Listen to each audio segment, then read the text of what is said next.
guys, it's Dylan Laine, and today I'm going to be teaching you all about key signatures. Have you ever heard someone say, this song is in the key of C, and wonder to yourself, what does it mean to be in a particular key? Or have you ever seen a key signature and wondered how to read it? In this tutorial, I'm going to explain what it means to be in a particular key, and how we use something called a key signature to determine what key we're in. I'm also going to give you simple tricks to help you figure out what key the song is in. If you'd like to download the cheat sheet to this video, I'll post a link to that in the description box down below. It'll have all of the information that I'm about to cover typed out so that you can print it out and have it right in front of you. Every single song that's ever existed has a specific collection of notes that sounds good within that song. If you were to play or sing notes that are not within that specific collection of notes, it would sound a little odd, although sometimes it can make for an interesting sound. So how do you know which collection of notes are guaranteed to sound excellent within any given song? Well, you'll first have to understand what key the song is in. Whenever we hear the word key, some of us might instantly think of the word key as in a key on the piano. But when referring to the term key signature or the phrase, this song is in the key of C, replace the word key with note collection. For example, in the key of C, there's a specific note collection that sounds good. In the key of G, there's a different note collection that sounds good within that key. So at this point you might be wondering, okay, I get it, but how do I know which note collection goes within each key? That's where the key signature comes into play. A key signature is a written code at the beginning of every song that will tell us which note collection to play. This is the key signature for E flat. If we know that the key signature is E flat, then it would also be correct to say that this song is in the key of E flat. No matter which way I say it, the underlining point being communicated is that this song has a specific collection of notes that will sound good for the key of E flat. In order to know which collection of notes will sound best within E flat, let's dissect the key signature. In the key signature of E flat, we can see that there are 3 flats. In this E flat key signature, we can see that the flats fall on B, E, and A.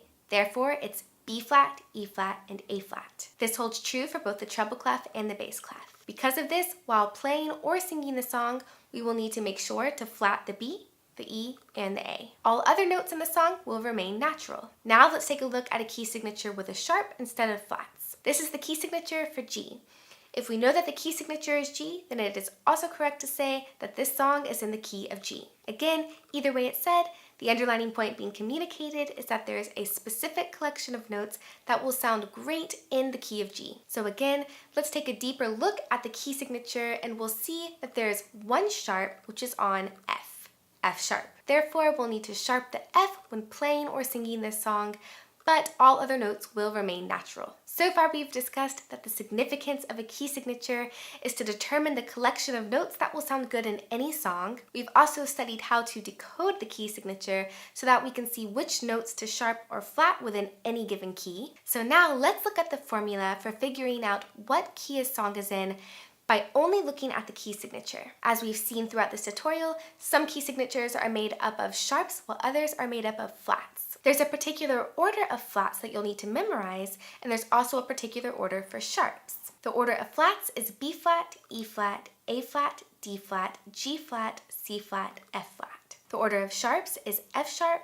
C sharp, G sharp, D sharp, A sharp, E sharp, B sharp. To make memorizing these orders easier, you can memorize the following sentences. For flats, big elephants and dinosaurs go catch fish. For sharps, fat cats go down alleys eating bananas. Anytime you see a key signature, whether there's 1 flat, 3 flats, or 7 sharps, they will always be in that order. So here's the secret for decoding a key signature with sharps. What you'll want to do is go to the very last sharp in the key signature. Now find the note that's a half step above that last sharp. Whatever that note is the name of your key. For example, if there are 4 sharps, then you would need to first remember the order of sharps. So F sharp, C sharp, G sharp, D sharp.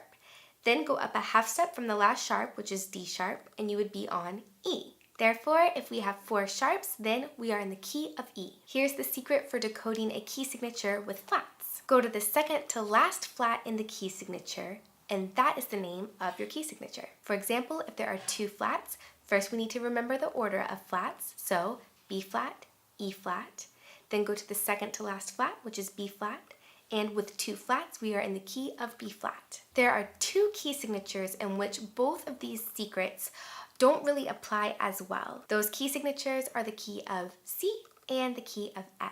In the key of C, there are no sharps and no flats, therefore the key signature will just be empty. In the key of F, there is only 1 flat, which is B flat, therefore there's no second to last flat to look at. Because of this, it's best to just memorize that the key of F has 1 flat, which is B flat, and the key of C has no flats or sharps. I hope you now feel informed and confident as to what it means when a song is in a particular key, as well as how to go about finding what that key signature is. Again, I'll post a link to the cheat sheet for this video in the description box down below, and until next time, goodbye!